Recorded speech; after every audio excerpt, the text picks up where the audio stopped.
పోతుంది. ఒకవేళ ఇప్పుడు నుండి 2002 అవ్వకపోతే వాళ్ళ అమ్మ కానీ నాన్న కానీ డీటెయిల్స్ రాసేసి ఒక ఫోటో పెట్టేసి వీళ్ళకి ఇచ్చేసి మేము దీన్ని మళ్ళీ ఈ సిస్టంలో మేము అంతా అప్లోడ్ చేస్తాం. అయితేనే ఈ ఫామ్ సంతకం పెట్టి ఇస్తేనే ఓటు ఉంటుంది, లేదంటే ఓటు అనేది పోతుంది. ఒకవేళ ఇప్పుడు మనకు ఈ డ్రాఫ్ట్ నోటిఫికేషన్ తర్వాత మనం చూసుకున్నాక రాలేదనుకో అప్పుడు అప్పీల్ చేసుకోవడానికి ఉంటుంది.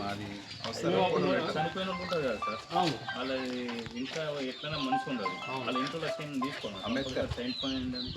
చనిపోయిందని మనం ఫామ్ 7 పెట్టేసి రాపిస్తుంటాం కదా. ఒక వేరే 7 ఫామ్ ఉంటుంది, అది ఇచ్చేసి అవన్నీ రాసుకొని ఆయన నంబర్ ఏంది అని రాసుకొని వాళ్ళ ఇంట్లో సంతకం పెట్టి ఇచ్చేస్తే దానికి వేరే ఊళ్ళో ఇప్పుడు ఇలా ఉంటుంది అనుకో, వేరే ఊరికి వెళ్ళచ్చు. ఇక వేసుకోవచ్చు వేరే ఊరు అంటే అంటే అక్కడ ఓటు ఎక్కడ ఉంది, ఇక్కడ ఉందా మన దగ్గర? కొందరు ఉన్నాయి, కొందరు ఉన్నోళ్ళు చేసుకోవచ్చు, కానీ లేని వాళ్ళు వేరే ఊరికి వెళ్ళి వచ్చిందంటే ఫామ్ 6 డిక్లరేషన్ అనేది ఆన్లైన్లో బుక్ చేసుకోవాలి. ఆన్లైన్లో అప్లై చేసుకోవాలి, కానీ డిక్లరేషన్ ఇవ్వాలి. తెలుసు కదా మీకు, డిక్లరేషన్ ఫామ్ అవన్నీ ఇచ్చినా మళ్ళీ ఇట్లా ఒకసారి చూడండి రాదు.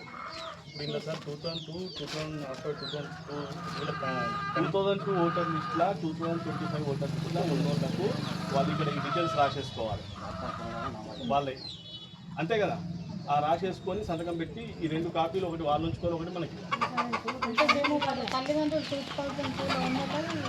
అంతే రాస్తాం.